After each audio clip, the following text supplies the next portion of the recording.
Tháng 3 năm 2026, tại khu vực Long Thành của tỉnh Đồng Nai, một trong những đại công trường lớn nhất Việt Nam vẫn đang hoạt động gần như không nghỉ. Hàng nghìn công nhân, kỹ sư và máy móc thi công liên tục theo nhịp 3K 4 kíp nhằm giữ tiến độ cho dự án Cảng hàng không quốc tế Long Thành, công trình hạ tầng hàng không được xem là có ý nghĩa chiến lược đối với khu vực phía Nam. Theo các nguồn thông tin công khai từ cơ quan quản lý và các đơn vị thi công, nhiều hạng mục quan trọng của giai đoạn 1 đang bước vào giai đoạn hoàn thiện kết cấu chính, tạo ra kỳ vọng rằng dự án có thể đạt những mốc tiến độ quan trọng trong năm 2026. Tuy nhiên, song song với nhịp độ thi công khẩn trương ấy, thị trường cũng đang đặt ra nhiều câu hỏi đáng chú ý. Giới quan sát cho rằng, tiến độ của một dự án hạ tầng quy mô lớn không chỉ phụ thuộc vào khối lượng xây dựng, mà còn liên quan tới nhiều yếu tố khác như quản trị dự án, hạ tầng kết nối, khả năng khai thác thương mại và sự phối hợp giữa các cấp quản lý. Chính vì vậy, những thông tin xoay quanh tiến trình điều hành, các thủ tục đấu thầu và hệ thống hạ tầng liên kết khu vực đang được theo dõi rất sát sao. Vậy thực tế đại công trường Long Thành trong tháng 3 năm 2026 đang diễn ra như thế nào? Những hạng mục nào đã đạt tiến độ đáng chú ý, đâu là các nút thắt còn tồn tại, và các yếu tố này có thể tác động ra sao đến thị trường kinh tế cũng như bất động sản khu vực?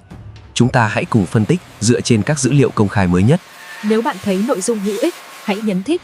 đăng ký kênh Hồ Sơ Tin tức News và bật thông báo để không bỏ lỡ những video mới nhất.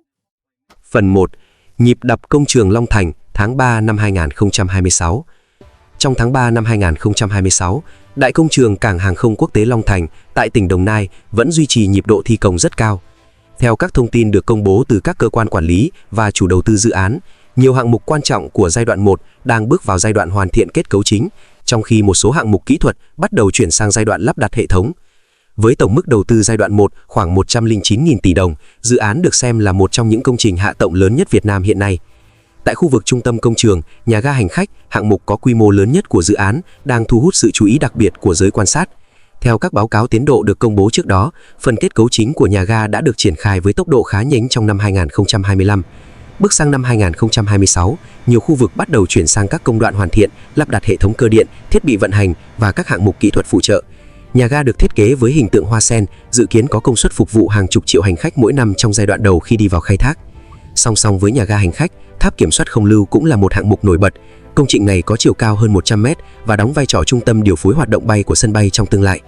Theo các thông tin công khai từ Tổng công ty Quản lý bay Việt Nam, phần kết cấu chính của tháp kiểm soát đã được hoàn thành trước đó và đang tiếp tục triển khai các hạng mục lắp đặt thiết bị chuyên ngành. Đây là một trong những hạ tầng kỹ thuật quan trọng để đảm bảo khả năng vận hành an toàn của sân bay khi đi vào hoạt động. Ngoài các hạng mục nằm trong khu bay và nhà ga, hệ thống đường băng và sân đỗ máy bay cũng đang được thi công đồng thời. Theo thiết kế giai đoạn 1, sân bay Long Thành sẽ có một đường cất hạ cánh cùng hệ thống đường lăn và sân đỗ đủ khả năng phục vụ nhiều loại máy bay thân rộng. Các nhà thầu đang triển khai nhiều mũi thi công khác nhau nhằm đảm bảo tiến độ tổng thể của dự án. Tuy nhiên, khi quan sát toàn cảnh dự án, nhiều chuyên gia hạ tầng cho rằng tiến độ của một sân bay quốc tế không chỉ phụ thuộc vào các hạng mục bên trong khu vực sân bay. Một yếu tố quan trọng khác chính là hệ thống hạ tầng kết nối bên ngoài. Theo quy hoạch, Long Thành sẽ được kết nối với nhiều tuyến giao thông lớn như cao tốc Thành phố Hồ Chí Minh, Long Thành, Dầu Giây, cao tốc Biên Hòa Vũng Tàu và tuyến cao tốc Bến Lức Long Thành. Bên cạnh đó còn có các tuyến đường địa phương đóng vai trò kết nối trực tiếp vào khu vực sân bay. Trong các báo cáo quy hoạch và tiến độ được công bố trước đây, một số tuyến đường địa phương như đường tỉnh 25B và 25C được xác định là những tuyến kết nối quan trọng. Tuy nhiên, tiến độ của các tuyến đường này phụ thuộc khá nhiều vào công tác giải phóng mặt bằng và sự phối hợp giữa các cấp quản lý địa phương. Vì vậy, các cơ quan chức năng tại tỉnh Đồng Nai đang tiếp tục thúc đẩy quá trình bàn giao mặt bằng và triển khai thi công để đảm bảo khả năng kết nối khi sân bay đi vào khai thác trong tương lai. Một điểm đáng chú ý khác là cách thức tổ chức thi công tại công trường Long Thành. Theo các thông tin được công bố từ nhà thầu và chủ đầu tư dự án, nhiều hạng mục được triển khai theo mô hình thi công liên tục nhiều ca trong ngày nhằm tối ưu hóa tiến độ. Điều này khiến công trường duy trì hoạt động gần như suốt ngày đêm với hàng nghìn lao động và thiết bị. Giới quan sát cho rằng việc duy trì nhịp độ thi công cao là điều thường thấy đối với các dự án hạ tầng quy mô lớn khi bước vào giai đoạn tăng tốc. Tuy nhiên, tiến độ thực tế của dự án vẫn cần được theo dõi trong mối liên hệ với nhiều yếu tố khác như năng lực quản trị dự án, tiến độ của các hạ tầng kết nối và kế hoạch khai thác thương mại sau khi hoàn thành. Chính vì vậy, những câu hỏi mà nhiều nhà đầu tư và người theo dõi thị trường đang đặt ra không chỉ là công trường Long Thành đang thi công nhanh đến đâu, mà còn là liệu toàn bộ hệ sinh thái hạ tầng xung quanh dự án có kịp hoàn thiện để sân bay phát huy đầy đủ vai trò chiến lược của mình trong những năm tới. Phần 2. Long Thành trong bức tranh hàng không khu vực và kinh tế phía Nam. Khi quan sát dự án Cảng hàng không quốc tế Long Thành trong tháng 3 năm 2026, nhiều chuyên gia hạ tầng và kinh tế cho rằng cần đặt công trình này trong bối cảnh rộng hơn của mạng lưới hàng không khu vực Đông Nam Á. Trong nhiều năm qua, các sân bay trung chuyển lớn trong khu vực như Changi của Singapore, Suvarnabhumi của Thái Lan hay Kuala Lumpur của Malaysia đã đóng vai trò trung tâm kết nối hàng không quốc tế. Những sân bay này không chỉ phục vụ nhu cầu đi lại của hành khách mà còn là mắt xích quan trọng trong chuỗi logistics toàn cầu. Tại Việt Nam, sân bay Tân Sơn Nhất vẫn là cửa ngõ hàng không quốc tế lớn nhất khu vực phía Nam. Tuy nhiên, theo các số liệu công khai từ ngành hàng không, sân bay này đã đối mặt với áp lực quá tải trong nhiều năm. Việc xây dựng sân bay Long Thành vì vậy được xem là một bước đi chiến lược nhằm bổ sung năng lực hạ tầng hàng không cho vùng kinh tế trọng điểm phía Nam, đồng thời tạo dư địa phát triển dài hạn cho ngành vận tải hàng không của Việt Nam. Theo quy hoạch tổng thể đã được phê duyệt trước đó, cảng hàng không quốc tế Long Thành được định hướng phát triển thành một trung tâm hàng không lớn của khu vực trong nhiều giai đoạn. Giai đoạn đầu của dự án tập trung xây dựng các hạng mục cơ bản như nhà ga hành khách, đường cất hạ cánh và hệ thống hạ tầng kỹ thuật cần thiết. Trong các giai đoạn tiếp theo, công suất của sân bay sẽ được mở rộng dần theo nhu cầu phát triển của thị trường vận tải hàng không. Một câu hỏi mà nhiều nhà đầu tư và giới quan sát thường đặt ra là vì sao khu vực phía Nam lại cần thêm một sân bay quy mô lớn như Long Thành trong khi Tân Sơn Nhất vẫn đang được nâng cấp. Theo các phân tích từ quy hoạch giao thông quốc gia, nguyên nhân chủ yếu nằm ở giới hạn về quỹ đất và không gian mở rộng của sân bay Tân Sơn Nhất. Với vị trí nằm giữa khu vực đô thị đông dân cư, khả năng mở rộng đường băng và nhà ga của sân bay này được cho là khá hạn chế trong dài hạn. Trong khi đó, Long Thành được quy hoạch trên một khu đất rộng lớn tại tỉnh Đồng Nai, cách trung tâm thành phố Hồ Chí Minh khoảng vài chục km. Vị trí này được đánh giá là thuận lợi cho việc phát triển một sân bay có quy mô lớn, đồng thời có thể kết nối với nhiều tuyến giao thông liên vùng trong tương lai. Theo các tài liệu quy hoạch giao thông, khu vực xung quanh Long Thành cũng được định hướng phát triển thành các trung tâm logistics, công nghiệp và dịch vụ hỗ trợ hàng không. Một khía cạnh khác thường được nhắc tới là vai trò của sân bay Long Thành đối với chuỗi cung ứng hàng hóa. Trong bối cảnh thương mại quốc tế ngày càng phụ thuộc vào vận tải hàng không, đối với các mặt hàng có giá trị cao hoặc yêu cầu thời gian giao hàng nhanh, các trung tâm logistics hàng không đang trở thành hạ tầng quan trọng của nhiều nền kinh tế.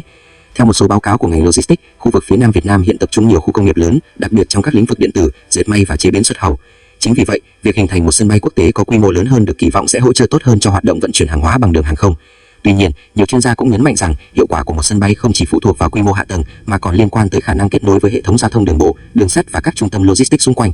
Bên cạnh đó, yếu tố thị trường cũng đóng vai trò quan trọng. Ngành hàng không Việt Nam trong nhiều năm qua đã ghi nhận tốc độ tăng trưởng khá cao, nhưng sự phát triển này vẫn phụ thuộc vào nhiều yếu tố như thu nhập của người dân, nhu cầu du lịch quốc tế và tình hình kinh tế toàn cầu. Vì vậy, kế hoạch khai thác và mở rộng công suất của sân bay Long Thành trong tương lai được cho là sẽ cần bám sát diễn biến thực tế của thị trường. Trong bối cảnh đó, nhiều nhà phân tích cho rằng việc theo dõi tiến độ của Long Thành không chỉ đơn thuần là câu chuyện của một công trường xây dựng, đây còn là một phép thử đối với năng lực phát triển hạ tầng quy mô lớn của Việt Nam, cũng như khả năng kết nối dự án với các chiến lược phát triển kinh tế và logistics của toàn khu vực phía Nam trong những năm tới.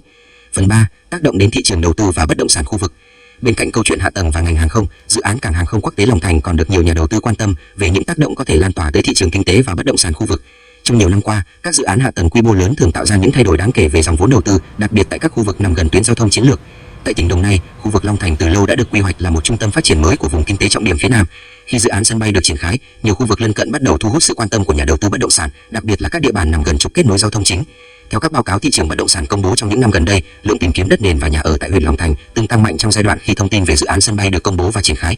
Tuy nhiên, các chuyên gia thị trường cũng lưu ý rằng diễn biến của bất động sản khu vực không chỉ phụ thuộc vào thông tin về một dự án hạ tầng, giá trị của một khu vực còn liên quan tới nhiều yếu tố khác như tiến độ thực tế của dự án, quy hoạch đô thị xung quanh, khả năng kết nối giao thông và nhu cầu ở thực của người dân. Vì vậy, sau giai đoạn tăng nóng ban đầu, thị trường tại một số khu vực xung quanh Long Thành đã có những giai đoạn điều chỉnh nhằm phản ánh sát hơn giá trị sử dụng thực tế của bất động sản. Một yếu tố quan trọng khác là hệ thống quy hoạch đô thị và công nghiệp xung quanh sân bay. Theo các tài liệu quy hoạch được công bố, khu vực phía đông thành phố Hồ Chí Minh và tỉnh Đồng Nai trong tương lai sẽ phát triển thêm nhiều khu công nghiệp, trung tâm logistics và khu đô thị mới. Những khu vực này được kỳ vọng sẽ tạo ra nhu cầu lớn về nhà ở, dịch vụ thương mại và hạ tầng hỗ trợ khi sân bay đi vào hoạt động. Giới phân tích cho rằng tác động của sân bay Long Thành đối với thị trường bất động sản có thể diễn ra theo nhiều giai đoạn. Trong giai đoạn đầu, khi dự án đang được xây dựng, nhu cầu chủ yếu đến từ lực lượng lao động, chuyên gia và các hoạt động dịch vụ phục vụ công trường. Khi sân bay bắt đầu vận hành thương mại, các hoạt động logistics, vận tải và dịch vụ hàng không có thể tạo ra nhu cầu mới về văn phòng, kho bãi và các loại hình bất động sản phục vụ thương mại. Tuy vậy, nhiều chuyên gia cũng nhấn mạnh rằng nhà đầu tư cần theo dõi kỹ các thông tin quy hoạch và pháp lý trước khi đưa ra quyết định. Trong những giai đoạn thị trường sôi động, các thông tin chưa được kiểm chứng hoặc các dự án chưa hoàn thiện pháp lý đôi khi có thể xuất hiện, tạo ra rủi ro cho người mua. Vì vậy, các cơ quan chức năng tại địa phương cũng thường xuyên đưa ra khuyến cáo nhà đầu tư cần tìm hiểu kỹ quy hoạch sử dụng đất và các thủ tục pháp lý liên quan. Ngoài yếu tố bất động sản, sự xuất hiện của một sân bay quốc tế lớn cũng có thể tạo ra những tác động rộng hơn đối với kinh tế địa phương. Theo kinh nghiệm từ nhiều quốc gia, các khu vực xung quanh sân bay thường phát triển thêm các ngành dịch vụ như logistics, thương mại, khách sạn và vận tải. Những hoạt động kinh tế này có thể tạo ra việc làm và đóng góp vào sự phát triển chung của khu vực.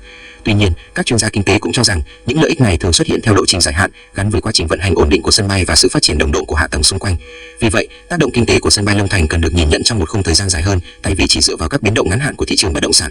Chính vì vậy, nhiều nhà phân tích cho rằng câu chuyện của Long Thành không chỉ là việc xây dựng một sân bay mới, đây còn là một quá trình phát triển hạ tầng lớn có thể định hình lại cấu trúc kinh tế và đô thị của khu vực phía đông thành phố Hồ Chí Minh trong những năm tới. Tuy nhiên, mức độ tác động cụ thể sẽ còn phụ thuộc vào tiến độ dự án, chính sách quy hoạch và sự phát triển của nền kinh tế trong tương lai. Đúc kết bức tranh tổng thể của dự án Long Thành.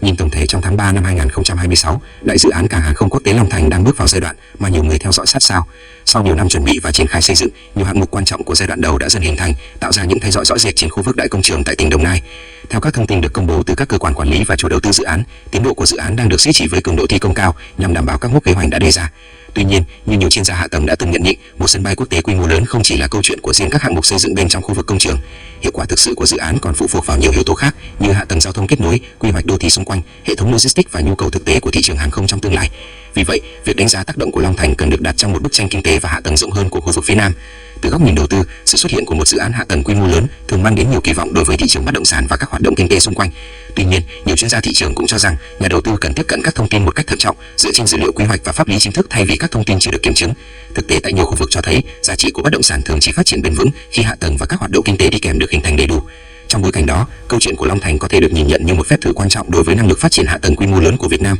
Nếu các hạng mục của dự án cùng hệ thống kết nối liên vùng được hoàn thiện đồng bộ trong những năm tới, sân bay này được kỳ vọng sẽ trở thành một động lực mới cho giao thương, logistics và phát triển kinh tế tại khu vực phía Nam. Tất nhiên, mọi đánh giá ở thời điểm hiện tại vẫn cần được đặt trong khuôn khổ thông tin công khai và có thể thay đổi theo tiến độ thực tế của dự án trong thời gian tới. Vì vậy, việc tiếp tục theo dõi các cập nhật chính thức từ cơ quan quản lý và chủ đầu tư dự án sẽ là yếu tố quan trọng để hiểu rõ hơn về vai trò lâu dài của cảng hàng không quốc tế Long Thành trong chiến lược phát triển hạ tầng quốc gia.